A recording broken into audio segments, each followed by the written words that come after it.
Comme de nombreuses femmes, Sandra avait reçu un verdict médical d'infertilité. Elle ne pourrait pas avoir d'enfant de façon naturelle. C'est alors qu'elle est tombée sur une émission Parole de femme où elle a entendu un message de foi qui l'a boostée et elle s'est saisie de sa promesse.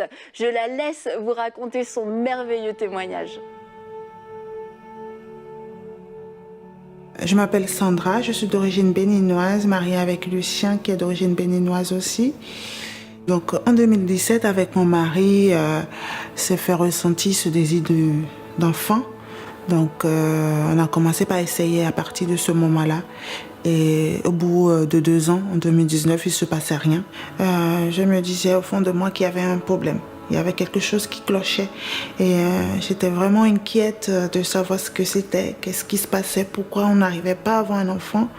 Donc on a consulté et suite à cette consultation, le diagnostic est tombé. On ne pouvait pas avoir un enfant de façon naturelle. Il fallait forcément qu'on passe par une procréation médicalement assistée. Ça a été un coup de massue pour nous, de ne pas pouvoir, une frustration, de se dire qu'on est incapable de concevoir. Et, on était vraiment triste, on s'est dit mais comment ça va se passer. Et aussi on appréhendait beaucoup ce parcours de PMA qui était inconnu pour nous. Les traitements étaient douloureux. C'était assez prenant et lourd quand même. Il fallait faire des injections tous les jours sur une période de 3 à 4 semaines qui allait crescendo, c'est-à-dire je commençais par une injection, ensuite 2, ensuite 3. Suite à tout ce processus, il y a une grossesse qui s'est installée. Donc on était aux anges avec mon mari, mais finalement ça s'est solvé par une mauvaise nouvelle. Il n'y avait pas, à l'échographie, il n'y avait pas d'activité cardiaque. Cette grossesse n'était pas évolutive. Donc on était effondrés quand on l'a appris. Moi particulièrement, j'étais effondrée parce que j'ai vécu le déroulé de tout le processus depuis le début, tout ce que je m'étais infligé. Ça a été vraiment difficile moralement. Pour la première fois, quand on a appris la nouvelle, c'est vrai qu'on était bouleversés. Mais bon, après, la première personne à qui j'ai pensé, c'est beaucoup plus elle, pour savoir comment elle allait prendre ça, comment elle se sentait. Donc, c'était vraiment bouleversant, c'était surtout écœurant, vu tout ce qui a été traversé et tout. Ça a été tellement difficile. Je suis une personne d'habitude très joyeuse et qui communique la joie autour de moi, mais j'avais perdu cette joie de vivre. Je ressentais beaucoup d'amertume, de colère. Et ça a duré sur une longue période quand même. Je pleurais tout le temps. Il y a des jours, je me réveillais et je passais mes journées à pleurer. Alors, pendant cette période d'amertume et de tristesse, j'ai reçu un verset, un PS 5, verset 7, où la parole de Dieu nous disait de nous décharger sur lui de tous nos fardeaux et qu'il prendra soin de nous. Et à partir de ce moment-là, j'ai senti un poids me quitter. Et je me sentais léger, j'ai retrouvé cette joie de vivre. J'ai perdu cette grossesse, certes, mais j'ai continué à vivre. Et par la suite, j'ai découvert l'émission Parole de femme, où il parlait justement de la fertilité cette semaine-là, avec comme invitée Madame Anne Kernissan. Donc cette émission m'a beaucoup aidée, ça a reboosté ma foi. Et à la fin de la série, j'étais convaincue qu'on allait concevoir. Je ne savais pas comment ni quand, mais j'étais convaincue qu'on allait pouvoir avoir un enfant. Je peux poser la main sur ton ventre et ensemble on va déclarer. Oui, je déclare que ces entrailles accueillent la vie de Dieu, Amen. Que ces entrailles sont remplies de la vie de Dieu, que ces entrailles portent la vie.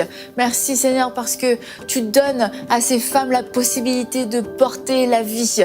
Non, ce n'est pas un endroit de mort, c'est un endroit de vie. Ton temple est un temple de vie, ton temple est un temple de vie. Il est rempli de la vie de Dieu, rempli de la gloire de Dieu, rempli de la présence de Dieu. Après cette fameuse semaine de parole de femme, avec mon mari, on priait tous les soirs. On demandait à Dieu de nous donner la grâce d'avoir un enfant et on se basait beaucoup plus sur la parole de Dieu. Le 29 septembre, je ne savais pas que ça allait être aussi rapide. Le 29 septembre, j'ai su que j'étais enceinte par un test de grossesse. J'étais perplexe parce que j'ai reçu le message que l'Éternel allait établir un enfant dans mes entrailles, mais je ne savais pas que ce serait aussi tôt. Parce que j'ai reçu le message le 1er septembre et le 29 jours après, j'ai su que j'étais enceinte. Donc j'ai refait des tests sur des tests pour être convaincue. Ensuite, un test sanguin. Et suite à là, j'étais remplie de joie. En même temps, je me disais, mais c'était comme si j'avais reçu une grâce imméritée. Une grâce imméritée. Je disais, qu'est-ce que j'ai fait pour que le Seigneur m'aime autant pour me faire cette grâce-là? Parce qu'on m'avait dit que c'était impossible. Impossible pour nous de concevoir de façon naturelle. Et le Seigneur l'a fait. Alors, les émissions de Parole de Femmes m'ont beaucoup aidée. L'invité et Madame Annabelle ainsi que les autres ont donné des versets sur lesquels on pouvait s'appuyer pendant la conception. C'est pas seulement la conception, mais tout au long de la grossesse. Donc, quand je recevais des attaques spirituelles dans mes pensées, des paroles négatives, je me basais sur ces paroles-là, sur ces versets-là qui nous ont été recommandés dans l'émission. Alors, notre fille, elle est née le 2 juin 2021. Elle s'appelle Ifelola. C'est un prénom d'origine Yoruba qui signifie l'amour procure le bonheur. Et franchement, quand je regarde ma fille, je lui dis tout le temps, tu es l'expression de l'amour immense que Dieu a pour nous. Tu es l'expression de sa grandeur, de sa puissance, de sa grâce et de sa faveur envers nous.